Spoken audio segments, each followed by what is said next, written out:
unção está alta, para que grandes coisas Deus faça na sua vida, e Ele vai fazer em nome de Jesus. Amém, povo de Deus? Livro de Atos dos Apóstolos, a partir de agora pela rádio, pela TV, é a 10ª lição de um estudo que estamos fazendo sobre Atos capítulo 3, o coxo da porta formosa. Eu não vou recapitular as 9 lições anteriores, senão eu não consigo explorar o assunto de hoje com você a fundo. E eu quero que você aprenda esse assunto, que você entenda esse recado. Capítulo 3, versículos 3, 4, 5 e 6. A 10ª lição hoje. Qual é a 10ª lição, pastor? Não olhe para aquilo que você não tem. Aprenda a dar valor àquilo que Deus te deu. Não olhe para aquilo que você não tem. Não cobice, não deseje aquilo que você não tem. Dê valor ao que Deus deu para você. Capítulo 3, versos 3 diz assim, vamos ler? Diz, Atos 3:3. E ele, vendo a Pedro e a João, que iam entrando no templo, pediu que lhe desse uma esmola. E Pedro, com João, fitando os olhos nele, disse, olha para nós. E olhou para eles, esperando receber alguma coisa. E disse-lhe Pedro, não tenho prata nem ouro, mas o que eu tenho, isto eu te dou. Em nome de Jesus Cristo, o Nazareno, levanta-te e anda. Todos os versículos passados aí, eu já trouxe várias revelações, mas eu quero trazer a revelação atual, a 10ª lição para você. Qual é a 10ª lição? Pedro foi muito sincero. Pedro disse, olha, eu não tenho prata nem ouro, e era verdade. Pedro não tinha dinheiro, não era rico, não estava preparado, não era abastado. Quem sabe o valor que ele tinha ali no bolso, ou aonde quer que ele carregava, era tão pouco que ele achava que não era nada. Mas o importante é o que ele disse no final. Ele disse, mas o que eu tenho eu vou lhe dar. A lição para nós é o seguinte, nós temos que parar de ficar valorizando o que não temos, parar de ficar reclamando daquilo que não temos. A maioria das pessoas, quando estão em aperto, em aflição, em dificuldade, em crise e etc., eles olham para aquilo que não tem e fazem daquilo os motivos para suas lamentações. Ora, no mundo tem um ditado popular que diz que quem não tem cão, caça com gato. Se você não tem alguma coisa, faça com aquilo que você tem. Só que tem pessoas que não têm e cruzam os braços. Já que eu não tenho jeito, já que eu não tenho condições, não é isso não. Ele está dizendo para nós que você precisa olhar para aquilo que você tem. Eu vou lhe dar 4 ou 5 casos aqui como exemplo, para explicar o que eu estou falando para você. O primeiro deles trata-se da história de um coxo. João capítulo 5. Vamos passear pela Bíblia agora. João capítulo 5 fala sobre um coxo que esteve 38 anos esperando por uma bênção. Capítulo 5, versos também 5. João 5, 5. Capítulo 5, versículo também 5. Então são 4 ou 5 casos que eu quero dar para você aqui hoje. O primeiro deles trata de uma pessoa que esteve durante 38 anos esperando por algo que não acontecia, por uma bênção que não vinha, por um milagre que não chegava. E olha como a Bíblia descreve. João capítulo 5, verso 5. E estava ali um homem que havia 38 anos e se achava enfermo. Versículo 6.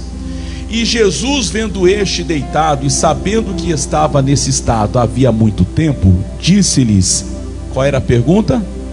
Queres ficar curado? Olha a resposta de quem não está bem, de quem está em aflição, em dificuldade. Versículo 7. O que ele respondeu para Jesus? O enfermo respondeu-lhe, Senhor, o que ele respondeu? Não tenho. Para aí. O que ele respondeu? Não tenho. Dá uma pausa aqui, eu já vou ler o final. Ele disse para Jesus o que ele não tinha. Jesus só perguntou se ele queria ficar curado. Jesus não perguntou se ele tinha ou não.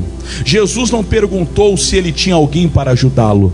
Jesus não ofereceu um dos discípulos para ajudar. Jesus só perguntou se ele queria ficar curado. O homem que há 38 anos esteve doente é um exemplo de muitos cristãos cuja vida não avança, não vai para frente, e a pessoa fica reclamando daquilo que não tem. Ele diz: Jesus, olha, ninguém me ajuda, eu não tenho homem. Jesus não falou o que é que ele não tinha, mas a resposta dele reflete o pensamento de muita gente. Tem gente que quando alguém o provoca e diz: fulano, por que você não abre o seu próprio negócio? Eu não tenho dinheiro. Eu não perguntei de dinheiro, eu só perguntei por que você não começa o seu negócio. Mas a pessoa vai e expõe o que ela não tem. O outro ou a outra, você diz para a pessoa: fulano, por que você não vai estudar? Por que você não faz o curso tal? Por que você não vai melhorar a sua profissão, a sua carreira? Aí alguém diz: pastor, querer eu até quero, mas eu não tenho tempo. Você percebe que sempre que a pessoa está diante do desafio, ela expõe o que ela não tem? As dificuldades, as limitações. Quando você diz para uma pessoa: fulano, por que você não faz isso? Ele vai lembrar o que é que ele não tem, para justificar por que é que ele não faz. Não é o que a Bíblia ensina. Jesus perguntou a ele: queres ficar curado? Ele disse: eu não tenho homem algum que me joga na água. Vamos ler o versículo inteiro. Ele respondeu o enfermo: Senhor, eu não tenho homem algum que quando a água é agitada me coloque no tanque, mas enquanto eu vou, desce outro antes de mim. 8. Jesus disse-lhe: Pedro vai te ajudar. Foi isso, gente? João vai te ajudar? Não. Jesus disse: levanta-te, toma a tua cama e anda. O que eu quero chamar a sua atenção: cuidado. Quando você estiver em grande aflição, quando você estiver em grande aperto, provavelmente você vai se apoiar, se encostar naquilo que você não tem, para não fazer nada. Tem gente que se apoia naquilo que não tem. Eu não tenho dinheiro, então eu não vou fazer. Eu não tenho ninguém que me ajuda, então eu não vou fazer. Eu não tenho mais tempo, então eu não vou em tal lugar. Você não está percebendo, mas você está limitando o agir de Deus na sua vida por sua culpa, por sua responsabilidade. Você olha aquilo que você não tem, ao invés de olhar aquilo que você tem. Vamos para uma segunda história. 2 Reis capítulo 4, a história da viúva que ia perder os filhos dela por causa de uma dívida. 2 Reis capítulo 4, versículos 1 e 2. A história diz que havia uma mulher que era viúva. Essa viúva, ela foi escrita na Bíblia como uma mulher de Sunamita, de Sunem, que morava naquela região. O marido dela em vida fez dívidas e não pagou, morreu. Naquela época, a dívida do marido passou para a mulher. Quando o credor foi cobrar a esposa disse: eu não tenho como pagar. Só pode me perdoar? Não pode. Os filhos dela, dois filhos, seriam dados em forma de pagamento de dívida. Coisa maldita, maligna é a tal de dívida, né, pessoal? A pessoa perde a paz, perde o sossego, perde tudo. Bem, ela ia dar os filhos dela para pagar uma dívida. De repente ela, desesperada, procura o profeta e disse: profeta, pelo amor de Deus, me ajuda. Olha como a Bíblia descreve, capítulo 4, versos 1. E uma mulher das mulheres dos filhos dos profetas clamou a Eliseu dizendo: meu marido, teu servo, o quê? Morreu, e tu sabes que o teu servo temia ao Senhor, e veio o credor a levar-me os meus 2 filhos para serem servos. Versículo 2. E Eliseu lhe disse: o que te hei de fazer? Declara-me, o que é que tens em casa? E ela disse: o que foi que ela disse? Tua serva não tem. Basta para por aqui. O que foi que ela falou para o profeta? O que ela não tinha. Qual foi a pergunta? O que você tem em casa? O que você pode fazer para resolver? O que você pode fazer para mudar a tua história? Qual foi a resposta dela? Ela respondeu o que ela não tinha. Você está percebendo que, a exemplo do Pedro, existem pessoas que dão mais valor ao que não tem do que ao que você tem? E o que traz solução para a sua vida não é o que você não tem, mas é o que você tem. É aquilo que está na sua mão que muda o seu futuro, não é o que está na mão dos outros. Tem gente esperando: não, se o fulano fizer isso por mim, se o ciclano fizer aquilo. Amigo, se você não fizer por você mesmo, nem Deus te ajuda. O salmista disse: socorri a uma pessoa que é esforçada. Deus socorre quem é esforçado. Se você não faz por você mesmo, não adianta ficar com cara de piedade, coitadinho, esperando que alguém o faça. Você tem que fazer por você. Você tem que dar o primeiro passo. Deus socorre quem é esforçado. Se você não se esforça, Deus não te ajuda. Então a segunda história é a história de uma mulher que estava perdendo os filhos, e ela disse: eu não tenho nada. Aí ela deve ter parado, porque tem uma vírgula aí, uma pausa. Ela deve ter parado, deve ter pensado e lembrou: peraí, eu tenho um pouquinho de azeite. Vamos ler aí? Tua serva não tem nada em casa. Eu ainda estou no versículo 2. Tua serva não tem nada em casa, vírgula, senão uma botija de azeite. Ela então se lembrou que ela tinha sim alguma coisa, mas a primeira coisa que ela respondeu foi: a tua serva não tem nada. Cuidado para você, diante de desafios e sonhos, olhar para você e falar: pastor, o que eu posso fazer? Você tem um Deus que cria tudo a partir do nada, um Deus que usa aquilo que você tem. No passado Ele usou jumento para falar com pessoas. No passado Deus usou inúmeras situações para promover gente. Talvez o que você tem é tão pequeno, é tão pouco, mas é o suficiente para o teu milagre acontecer. Quando Deus chamou Gideão, Gideão estava malhando o trigo no lagar. O anjo apareceu e olhou para ele.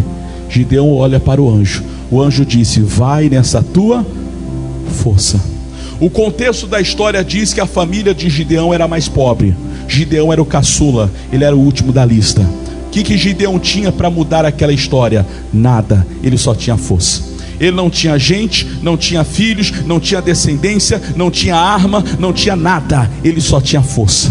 O anjo apareceu e disse: vai nessa tua força. O que é que ele tinha? Só força. O que é que essa viúva tinha? Só azeite. O que é que você tem? Eu não sei. Quem sabe você é uma pessoa que tem fé. Pastor, eu não tenho nada, mas fé eu tenho. Então use essa fé e mude a sua história. Use essa fé e recomece a colocar a sua história em ação. Pastor, eu não tenho nada, a única coisa que eu tenho é vontade, é muita coragem de mudar de vida. Então use essa coragem para a coisa certa. Não use a coragem para fazer besteira, use para a coisa certa e você vai ver o resultado. E às vezes, até o próprio Deus, vai permitir certas coisas na sua vida. Eu contei mais cedo uma história, na hora do almoço, na hora que eu fui em casa almoçar, eu fiquei pensando numa passagem que Deus falou algo ao meu coração. É a história de José e 2 sonhos revelados. Está no livro de Gênesis, capítulo 40. Gênesis, capítulo 40. Primeiro livro da Bíblia. Gênesis, capítulo 40. A história diz assim. Gênesis, capítulo 40. Você sabe da história de José do Egito? Ele foi entregue pelos seus irmãos, jogado na prisão, depois foi escolhido, se tornou homem de confiança do oficial do rei. Lá a mulher do oficial se encanta com José, ele dá o fora e deixa a capa para trás. Foi acusado injustamente, voltou para a prisão. Lá na prisão ele conviveu durante algum tempo, não se sabe se dias, semanas, meses ou anos, mas ele conviveu durante algum tempo com 2 pessoas, um copeiro e um padeiro. Um copeiro e um padeiro. Um copeiro e um padeiro. Vamos imaginar aqui, deixa eu falar dos pastores. Vem cá, pastor, um de cada lado da mesa aqui, ó. Vamos ver quem vai ser padeiro. Qual dos dois tem mais cara de padeiro aqui, pessoal? E qual dos dois tem mais cara de copeiro? Nenhum dos dois? O de cá? Ah, o de cá. Falaram que você tem mais cara de padeiro, pastor. Por alguma razão que eu não sei qual. Vamos supor que o pastor Daniel é o padeiro da história e o pastor Celes é o copeiro da mesma história. Eu vou resumir para ler só um versículo para você entender. Estavam os 3 na prisão. Vamos supor que eu seja José do Egito. Aqui está então o copeiro, segundo a escolha de vocês, e aqui está o padeiro, segundo a escolha de vocês. O José lá na prisão, ele teve um sonho. Aliás, ele revelava sonhos. Um dia chegou o padeiro até ele e contou o sonho. Um sonho todo enrolado e esquisito. Chegou também o copeiro e contou um outro sonho todo enrolado e esquisito. O José, como era homem de Deus e tinha como dom, um dos dons dele, a interpretação de sonhos, ele revelou. O sonho que o José revelou do padeiro, que ele daqui a pouco tempo ele morreria. Coitado, pastor Daniel. Morreria o padeiro. O faraó tinha ficado bravo com os dois. A Bíblia não dá detalhes, só diz que o faraó mandou prender os dois porque ele estava muito irritado com eles. O padeiro, depois de 3 dias que o José interpreta o sonho, ele morreu. O copeiro, depois de pouco tempo que o José reinterpreta o sonho, ele voltou ao palácio de Faraó e voltou a ser o copeiro mor. O que é copeiro mor? O chefe dos copeiros, aquele que pegava o copo de bebida, seja qual for a bebida, levava até as mãos do faraó. Só que antes do faraó beber, ele tinha que beber na frente, porque era comum envenenar a bebida ou a comida. Se tivesse veneno, quem morreria? Era o copeiro. Era assim que funcionava. Bem, mas ele foi recolocado ao posto de honra, porque ser um copeiro na época de Faraó era honroso, era um cargo de confiança, era um cargo que ele tinha que colocar a vida dele na frente da vida do Faraó. Era assim que funcionava. A história bíblica diz que... Segura aqui um pouquinho, pastores, fica aí. Gênesis 40, 23, deixa eu ler para você entender. Capítulo 40, versículos 21, 22 e 23, para você entender o que eu acabei de resumir a história. Gênesis capítulo 40, versículos 21, 22 e 23. 21. E fez tornar o copeiro ao seu ofício de copeiro, e este deu o copo na mão de Faraó. Homem, voto de confiança, trabalho de confiança de Faraó. Versículo 22. Mas o padeiro Mó, que era o chefe dos padeiros, fez o quê? Enforcou como José lhe havia interpretado. Versículo 23. E o copeiro Mó, porém, não se lembrou de José. Antes fez o quê? Se esqueceu dele. Olha aqui para o pastor, que aqui você vai entender a ilustração. José então interpreta o sonho dos dois. 3 dias depois o padeiro morre e o copeiro é colocado na posição de honra. Servia o rei, provava, era um cargo, um título, uma posição de alta confiança. Só que quando ele estava saindo, voltando para trabalhar no palácio de Faraó, isso não está na Bíblia, é a minha interpretação. O que está na Bíblia é que o José pediu: lembre-se de mim quando você for promovido. Isso está na Bíblia. Mas eu vou interpretar agora, é a minha interpretação. No dia que o copeiro, o padeiro já estava morto. Fica de lado, padeiro, por favor. O padeiro já estava morto, só tinha o copeiro agora. No dia, na hora que o copeiro estava voltando para o palácio, eu imagino que o José deve ter relembrado: ô copeiro, lembra que quando você estiver com o Faraó, lembra-te de mim quando você chegar lá, hein? Lembra, fala para ele que eu sou de Deus, que eu estou aqui injustamente, que eu revelei o teu sonho, que pode contar comigo o que precisar. E ele então voltou lá para o seu palácio. Quando ele voltou, o versículo aí diz o quê? E o copeiro Mó, porém, não se lembrou de José. Antes, bênção ou maldição? Bom ou mal? O que vocês acham? Bom ou ruim? Deixa eu melhorar meu português aqui. Bom ou ruim? Aquilo era a bênção de Deus.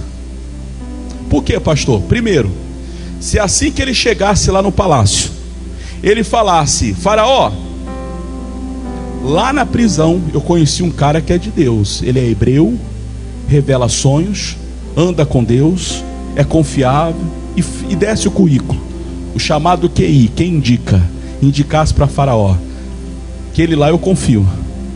Faraó olharia para o seu reino. Qual era o cargo que faltava preencher? Qual era a vaga disponível? Qual? Vocês são bons demais. Qual é a vaga disponível? Quem sabe se ele lembrasse na hora, ele faria de José. E Deus queria fazer de José padeiro. Deus queria fazê-lo, mas não tinha cargo de governador, não existia.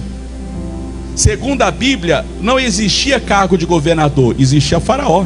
Faraó era presidente, Faraó era governador, Faraó era juiz, ele era tudo.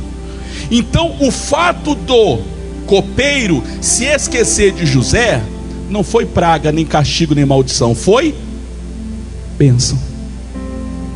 Mas ele foi esquecido. Tem gente que quando fica esquecido, fulano não gosta de mim, não vou mais naquele lugar, ninguém sabe que eu existo. E às vezes pode ser uma bênção para você. Você está percebendo que às vezes você perde uma grande bênção? Você perde uma grande bênção porque você olha para aquilo que você não tem. José poderia reclamar, poxa, e quanto tempo demorou? Um dia? Uma semana? Pule para a página da frente. Obrigado, pastores, já deu a ilustração. Capítulo 41, versículo 1. O próximo versículo aí. Quanto tempo ele se esqueceu de José? 41 versos 1. E aconteceu que ao fim, José ficou na prisão e foi esquecido 2 anos. O José deveria e permaneceu na prisão até que, primeiro, a vaga de padeiro fosse preenchida, porque senão ele poderia ser o próximo padeiro. Segundo, até que Faraó tivesse um pesadelo e ninguém lá soubesse interpretar. Terceiro, depois de 2 anos, versículo 9, 41, 9. Capítulo 41, versos 9. Então falou o copeiro Mor a Faraó, dizendo: dos meus pecados me lembro hoje. Deixa eu traduzir para o nosso português brasileirado aqui. Depois de 2 anos, caiu a ficha do copeiro. Caiu a ficha. Cometi um grande pecado com meu amigo José. Esqueci dele 2 anos. Ele julgou que era um pecado, uma maldade. Em outras palavras, podemos interpretar que pelo mordomo, ou pelo copeiro, essa é a palavra certa, assim que ele saísse, ele se lembraria de José. Depois de 2 anos que ele se lembra de José, ele mesmo disse para si: fiz uma maldade com José. Poxa, eu fui mal com ele. Era para ter lembrado dele 2 anos atrás, mas ele só lembrou naquele dia. Que dia? No dia em que Faraó teve um pesadelo de um sonho que ninguém interpretava. No dia em que ele foi lembrado, foi levado à presença de Faraó. Ele interpreta o sonho de Faraó, e o Faraó, para abençoá-lo, descobriu que não tinha mais vaga de padeiro. Ele então criou uma vaga que não existia. Cargo novo: a partir de agora você vai ser o meu segundo. Você vai ser o governador do Egito. Ninguém depois de mim. Você, depois de mim, só você vai mandar em todo o Egito. Moral da história: ao invés de você reclamar daquilo que você não tem, do tempo que alguma coisa está demorando para acontecer, viva a vida com aquilo que Deus te deu. Use aquilo que Deus te deu. O mundo tem um ditado popular que tem gente que só dá valor quando perde. Maridos que vão dar valor às esposas quando perderem. Esposas darão valor ao marido também quando perder. Pessoas que vão dar valor ao trabalho que têm quando ficarem desempregados. Outros que vão dar valor ao carrinho, mais velho, barulhento que ele seja, mas só vão dar valor ao carro depois que tiver que andar de a pé. Cuidado. Não espere perder o que Deus te deu. Dê valor ao que Deus te deu. Use aquilo que Deus te deu. Valorize o que Deus colocou na sua mão. Valorize o que Deus colocou diante de você. A história, a mensagem de hoje é: não olhe para o que você não tem, olhe para aquilo que Deus te deu. Pode ser pouco, pode ser pequeno. E quem sabe você pode estar numa situação como a do José. Você foi esquecido, alguém esqueceu de você, alguém não olhou para você. Mas o importante é saber que Deus está olhando para você. E Ele é justo, pessoal. Na hora certa Ele vai fazer o teu copeiro lembrar de você. Ele vai fazer aquele que se esqueceu lembrar-se de você, e lhe abençoar, e lhe promover. Mas é importante que você não entre em desespero por aquilo que você não tem. tem. Agradeça o que Deus te deu e use o que Deus te deu da melhor forma, em nome de Jesus. Para encerrar, o último dos casos, o quarto e último caso, o caso de Agar, está em Gênesis capítulo 21, versículo 16. Eu acho que já deu para entender a mensagem, mas eu ainda quero dar esse quarto e último caso. Gênesis capítulo 21, versículo 16.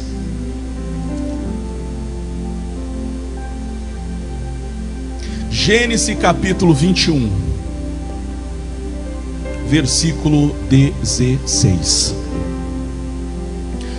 Agar foi uma barriga de aluguel para Sarai, numa época que a cultura, a religião, a crença e etc., tudo para eles isso era comum e aceitável. Eles então contrataram Agar para ser barriga de aluguel de Abraão, para Abraão e para Sara. O tempo passou, Agar engravida, nasce Ismael, Ismael cresce, já era um adolescente. A Bíblia diz que assim como cresce Ismael, cresce também o orgulho, a vaidade, a arrogância, a soberba de Agar. Ela começa agora a zombar da patroa, da esposa de Abraão, e começou a desprezá-la, dizendo que ela não era de nada, que ela não servia para nada, que ela não era mulher nem para dar filho para o próprio marido. Um dia a Sara não aguentou mais, chegou para o marido Abraão e disse: Abraão, não dá mais, manda essa mulher embora. Abraão não queria, não porque gostava de Agar, mas porque ele tinha um filho com ela, que era Ismael. Ele orou a Deus, Deus falou: não temas, pode mandá-los embora, porque o Ismael também é seu filho, é teu herdeiro, e eu vou ser com ele, eu vou abençoá-lo. Ele então mandou embora. Com o quê? Uma porção de pão e uma porção da água. Começaram a caminhar, pouco tempo depois a água acabou. E no versículos 16 e 17 fala, capítulo 21, verso 16: e foi-se e assentou-se em frente, afastando-se à distância, deu um tiro de arco, porque dizia: que eu não veja morrer o menino. E assentou-se em frente, levantou a voz e chorou. E ouviu Deus a voz do menino, e bradou o anjo de Deus a Agar desde os céus, e disse: o que é que tens, Agar? Não temas, porque Deus ouviu a voz do rapaz desde o lugar aonde está. Versículo 18: ergue-te, levanta o moço e pega-lhe pela mão, porque dele farei uma grande nação. Último caso, último exemplo. Quando Agar acaba o recurso de água, ela começa a chorar, ela entra em pranto porque ela não tinha água. Ela começa a chorar por aquilo que ela não tinha. O anjo apareceu, não entendia nada, e disse: o que você está chorando? Ela poderia responder grossamente, estupidamente, dizer: o senhor não está vendo que eu não tenho água? Mas o anjo perguntou: por que você está chorando? Por que você está reclamando? Por que você está assim triste? Por que você está assim abatida? Se ela respondesse, ela não respondeu, mas se ela respondesse, ela diria: eu não tenho água. Mas antes que ela respondesse, o anjo falou uma coisa para ela: pega o menino pela mão. Quem era o menino, gente? Ismael. Quem era Ismael? Filho de Abraão. Quem era o filho de Abraão? Alguém que tinha a bênção de Deus. O que é que Deus fala para Agar então? Agar, ao invés de você ficar chorando porque você não tem água, pega a tua bênção pela mão e você vai atravessar esse deserto. Deus falou para ela: olha, eu vou fazer de Ismael grande no deserto. Ele seria grande naquele lugar. Mas a Agar estava chorando, se lamentando pelo que ela não tinha. Último recado para você: ao invés de ficar murmurando, reclamando o que você não tem, segure a bênção que Deus te deu. Se aproprie, tome posse da bênção que Deus deu para você e não largue. Segure as bênçãos, as promessas, revelações, entendimento, a fé, tudo que Deus deu para você. E ao segurar o que Deus deu para você, amigo, vem o deserto que vier, é no deserto que Deus é contigo, é no deserto que Deus lhe abençoa. E diz a história que ela então pega o garoto pela mão, Deus abre os olhos dela e ela descobre que do ladinho dela tinha um poço de água. Final da história de hoje: não reclame daquilo que você não tem. Pedro disse ao coxo: não tenho prata nem ouro, mas o que eu tenho eu vou te dar. Eu digo a você: Não fique reclamando do que você não tem. Olhe para aquilo que Deus te deu. Olhe para aquilo que Deus fez. Olhe para aquilo que Deus deu para você. Olhe para aquilo que Deus fez na sua vida. Segure a sua bênção. Tome posse da sua bênção. O que você tem pode ser pouco. O que você tem pode ser pequeno. O que você tem pode ser insignificante. Mas se você usar o que você tem, Deus vai te ajudar. Seja forte, seja valente. Use a unção, use a fé, use a coragem. Use o que Deus lhe deu, porque é isso que Deus te deu que te faz grande e que te fará vencedor. Amém? Vamos aplaudir a Jesus, que Ele é bom.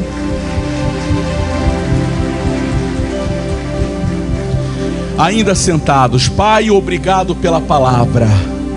Às vezes nos sentimos tão pequenos, mas o Senhor acaba de nos ensinar que aquilo que nós temos que nos faz grande. Nós podemos, ó Pai, tão somente ter a fé, podemos tão somente ter a unção, podemos tão somente ter algo tão pequeno, mas aquilo que temos no Senhor nos faz grande. Aquilo que temos no Senhor nos faz forte. Jesus, muito obrigado. Eu assumo a tua palavra e eu digo que aquilo que está escrito a nosso respeito, nós nos apropriamos. Agar chorava pela falta de água, mas o anjo mandou ela segurar a bênção dela, que era o filho. Pai, nós seguramos a nossa bênção. Também tomamos posse da nossa bênção, da nossa cura, da nossa salvação, da salvação da nossa família. Deus, eu não abro mão da salvação da minha família, eu não abro mão dos sonhos e projetos que o Senhor me deu. Todos eles vão se realizar em o nome de Jesus Cristo. E você diga assim seja e amém. Amém, irmãos? Aleluia. Agora eu vou orar para Deus fazer milagres na sua vida. Você já está preparado? Em todos os cultos hoje Jesus curou. Jesus vai fazer aqui agora. Na hora que estiver orando, eu oro, você também ora. Eu vou orar por várias coisas. Você pode orar pelo teu negócio, pela tua família, o teu parente que quem sabe está em outra cidade ou estado ou país. Deus não tem distância. Você vai orar. Se o teu caso é financeiro, familiar, saúde, espiritual, conjugal, seja o que for, fala para Deus. Quando eu terminar a oração, eu vou catar aqui umas 3, 4, 5, meia dúzia testemunhos de cura só. Porque os outros milagres não dá pra gente ver agora, mas você pode crer que Deus vai te abençoar, teu negócio vai deslanchar, teu sonho vai se realizar e outras coisas mais. Mas o que for saúde física, tome posse da sua bênção, que hoje pode ser o dia do seu milagre, se você crer. Se você crer, fique de pé, que agora é oração de milagre, pessoal. Agora eu oro, você também ora. Não é nada assim de ficar de preguiça, não. No mundo espiritual é guerra. A Bíblia diz que se faz violência ao reino dos céus. É pela violência, é pela força que você toma posse das bênçãos de Deus. E Deus vai lhe ajudar. Vamos orar? Feche os olhos, por favor. Creia em Deus agora. Oh, o Deus da Bíblia é grande. O Deus da Bíblia é poderoso. O Deus da Bíblia é extraordinário. Pai, na autoridade, no poder de Cristo, eu oro agora em favor de cada qual aqui está presente, homens e mulheres. Alguns, ó Deus, orando por si, outros orando por um parente que está em outra cidade, outro estado, em outro país. Quem sabe, ó Deus, pessoas que foram vítimas desse maldito Covid, meu Deus, estão com vírus, estão, ó Deus, infectados, estão, quem sabe, ó Deus, com a resistência imunológica baixa. Essa pessoa que já foi curada do Covid, mas ainda fica os sintomas, ó Pai, de uma dor na coluna, de uma garganta inflamada, Pai, de um peito que reclama, Pai, de dor, de chiado. Deus, essa pessoa que sente dores pelo corpo, na autoridade, no poder do nome de Jesus, eu creio, Pai, que no mundo espiritual não há nada oculto que não seja revelado. Jesus, eu quero agora o Senhor se revelando na vida dessa pessoa. Se há alguém entre nós doente, passa com teu poder agora, curando a doença, desfazendo agora, meu Pai, esse espírito da doença, da enfermidade, essa inflamação crônica, Pai, essa dor maldita, esse parente que foi acometido de um câncer, aonde os médicos disseram já, meu Pai, que não tem cura, está dando remédio só para aliviar a dor, mas a pessoa já não tem mais cura. Deus, pode não ter para o homem, mas tem para Deus. Eu oro por essa pessoa pessoa agora. Eu repreendo agora essa alergia, eu repreendo agora esse tumor, esse câncer, esse cisto, esse policístico. Pai, o tumor que está no corpo dessa pessoa, que já está com a cirurgia marcada, eu rejeito agora essa alergia, eu rejeito agora este mal. Eu digo renite, ou sinusite, o mal que está no corpo dessa pessoa, sai daí agora, vai embora em nome de Jesus. Essa pessoa que sofre com o vício da bebida, do cigarro, das drogas, da pornografia, da prostituição, o vício maldito, vai embora. Solte a saúde física, saúde emocional. Eu te rejeito, eu te repreendo. Eu digo todo mal, todo laço do inferno, toda obra do diabo, sai daí, vai embora do trabalho, do emprego. Essa pessoa é perseguida no trabalho, é o chamado bullying no trabalho, tudo dá errado, tudo que ele toca dá errado. É uma concorrência desleal, mentirosa, fraudulenta, que está armando, meu Pai, para tirar essa pessoa da praça, para tirar essa pessoa do comércio, para destruir a concorrência. Mas Deus, eu quero o teu poder agora. Esse que está desempregado, que já mandou currículo e não consegue nada, eu oro por essa pessoa agora, e eu digo na autoridade, no poder do nome de Jesus: ô dor, sai daí, sequela de um acidente, de um tombo, de uma cirurgia, eu quebro agora com o teu poder. Eu digo toda ação da doença, toda ação do sofrimento, solte a saúde, solte o emocional, solte o físico, solte o casamento. Essa pessoa vai embora, frieza no casamento, vai embora incompatibilidade, essa lepra na alma que faz a pessoa não querer olhar para a família, que faz a pessoa viver distante da família. O mal vai embora, eu te rejeito, eu digo suma, desapareça. Solte a saúde, solte o emocional, solte a família, solte a casa. O demônio maldito,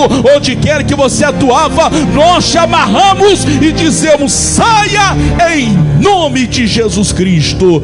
Pai, eu creio em milagres, eu creio no Deus de milagres, e eu digo, Pai, que essa pessoa receba saúde, fique curado, liberto, prosperem, sejam abençoados em tudo quanto fizerem, para a glória de Deus. E você diga: obrigado, Jesus, eu tomo posse, eu seguro a minha bênção para a glória de Deus. Amém. Abaixa as mãos, faz agora o que você não podia fazer. Se o teu caso era saúde, você não podia apertar, aperte, não podia levantar, levante. Agora, se o caso não era saúde, então é só crer. Você não tem como ver agora, mas você pode acreditar. Mas se o teu caso era saúde, você não podia levantar o braço, levante. Doía se apertasse a barriga, aperte agora. Oh, meu irmão, Jesus está aqui, está operando. Quem já pode levantar a mão e falar que a dor foi embora, o mal-estar, o desconforto, a doença? Vai lá, faz, você não podia fazer. Quem já saiu a dor, para a glória de Deus? Pelo menos uma meia dúzia de casos aqui, pessoal. Saiu, você conta. Quem já saiu a dor na garganta, no olho, em qualquer parte do corpo? Aqui foi o que? Olá, minha irmã, boa noite. A vista. O que a senhora tinha na vista? Assim, embaçada, né? Estava embaçada. Eu já fui o dentista. O oftalmo. Ele falou que a minha cirurgia seria 14 mil reais. Eu estava aqui falando com Deus: Senhor, é impossível para mim eu ter 14 mil hoje para, né, fazer a cirurgia. E eu quero ler a Bíblia, eu faço outras coisas, costuro, sabe? Então me faz muita falta. Eu estava falando agora com Deus, e eu estou ouvindo assim que a minha vista melhorou. Estava nas duas vistas? Não, só a esquerda. A esquerda. Melhorou bastante, né? Eu estou olhando assim, sabe? Quando eu abri os olhos, né? Já viu a diferença? O milagre vai, né? Oh, Jesus. Aconteceu e vai melhorar muito mais. Segura a sua bênção, já pega a Bíblia em seguida e já vai lendo, já, em nome de Jesus, tá bom? Deus te abençoe, vamos aplaudir a Jesus. Deus é bom. Quem mais Jesus curou? Levante a mão e conta, não tenha vergonha não, pessoal. O pastor vai chegando lá. Quem chegar primeiro, o rapaz chega. Quem chegou primeiro? Do lado esquerdo. Boa noite. Boa noite. O que Deus fez, irmã? Eu passei o dia todo hoje, pastor, com mal-estar. Inclusive eu não consegui me alimentar, né? E agora passou a dor que eu estava sentindo. Deus arrancou, e hein? o mal-estar que eu estava assim com ânsia de vômito. Sim. Graças a Deus passou. Chega em casa, vai jantar daqui a pouco. Vou. Jesus te curou, vamos aplaudir a Deus. Deus é bom. Terceiro caso. Ali foi o que? Boa noite. Boa noite. O que Deus fez? Eu gostaria de dar um testemunho. Sim. Porque eu tinha ouvido o Senhor falar na oração sobre dores fortes de cólica. Falei. E eu senti que era para mim aquela oração. Eu senti que era Deus operando. Aí já tem 2 meses, todo o início da menstruação eu sentia forte dor de cólica. Eu vomitava de tanta dor. Poxa, meu corpo ficava todo... Que judiação. Era horrível, horrível mesmo. Parecia que eu ia morrer. Aí, quando o Senhor orou, aí já tem 2 meses que no início da menstruação eu não sinto mais nada, nem desconforto, Aleluia. nem nada. Jesus te curou. Um milagre mesmo. Vamos aplaudir a Jesus. Parabéns pela bênção. Aleluia. Os homens não sabem o que é isso, mas quem é casado e tem mulher que sofre com isso sabe o quanto isso é doloroso, pessoal. É difícil. Foram 3. Tem mais alguém? Em nome de Jesus. Se aconteceu, conte. Não aconteceu, nunca minta, pessoal. Deus não precisa de ajuda, Ele só precisa de fé. Aí na frente, pastor Séries. Deixa o rapaz chegar aqui. Em nome de Jesus. Se curou, faz. E aí o 4º caso. Jesus fez, você conta. Boa noite, irmã. Boa noite, pastor. O que Deus fez aí? Eu estava com 1 semana sentindo muita dor nas minhas pernas e no solado dos meus pés, quando eu pisava, doía. Eu cheguei na igreja com dor. Poxa. E agora passou. Saiu. Jesus te curou, minha irmã. Palmas para Jesus. Deus é bom. Aleluia. Mais alguém, pessoal? Ou Jesus parou? Parou não. Parou porque Jesus cura. Mais alguém em nome de Jesus? Oi, minha irmã. Pode, eu vou ouvir também, já. Em nome de Jesus. Deixa o rapaz chegar ali. Boa noite. Boa noite. O que Deus fez na sua vida? Pastor, não foi, a minha bênção não foi hoje, foi uma sexta-feira passada. Eu estava vindo para a igreja, quando eu cheguei ali no pátio do Varejão, entrou um besouro dentro do meu olho, daqueles besouros vermelhos. Jesus, sim. E aí eu também não esmureci, vim para a igreja e na hora da oração, quando eu cheguei aqui, eu peguei um espelhozinho, olhei, ele estava nessa parte aqui, bem grudado. Nossa. E aí na hora da oração ele sumiu. Quando eu cheguei em casa, corri no espelho que eu olhei e não estava mais. Deus limpou. Ele saiu na hora da oração, ele saiu. Glória a Deus, vamos aplaudir a Jesus, que Ele é bom, pessoal. Mais alguém em nome de Jesus? Mais alguém? Tem uma canção bem antiga, eu vou ouvir lá 6º caso, que diz que o nome de Jesus é poderoso, é bem antiguinha. Vamos lá primeiro, boa noite. Boa noite, O que Deus fez aí? Hoje não, eu já tomei a posse da bênção uns tempos atrás, né? O que Deus fez? Livre da depressão, pastor. Graças a Deus. Você sofreu com esse mal há quanto tempo mais ou menos? Há muito tempo. Eu me converti, eu tinha 19 anos, hoje eu tenho 39 anos. 20 anos. 20 anos. Graças a Deus, hoje eu posso dizer, estou livre. Aleluia, isso é lindo, vamos aplaudir a Jesus, que Deus é bom, pessoal. Sim, ó, o nome de Jesus é poderoso, não há quem possa derrotar. O nome de Jesus é poderoso, não há quem possa derrotar. E a doença sai, a saúde vem, quando o nome de Jesus vem operar. Assim, ó. E a doença sai, a saúde vem, quando o nome de Jesus vem operar. O nome de Jesus é poderoso, não há quem possa derrotar. O nome de Jesus é poderoso, não há quem possa. E a tristeza sai, a alegria vem, quando o nome de Jesus vem operar. E a tristeza sai, a alegria vem, quando o nome de Jesus vem operar. Vamos aplaudir a Jesus, que Ele é bom, irmãos. Aleluia. Sente-se, por favor. Aos que estão pela TV ou me ouvem pela rádio, fica com a programação normal. Que Deus te abençoe.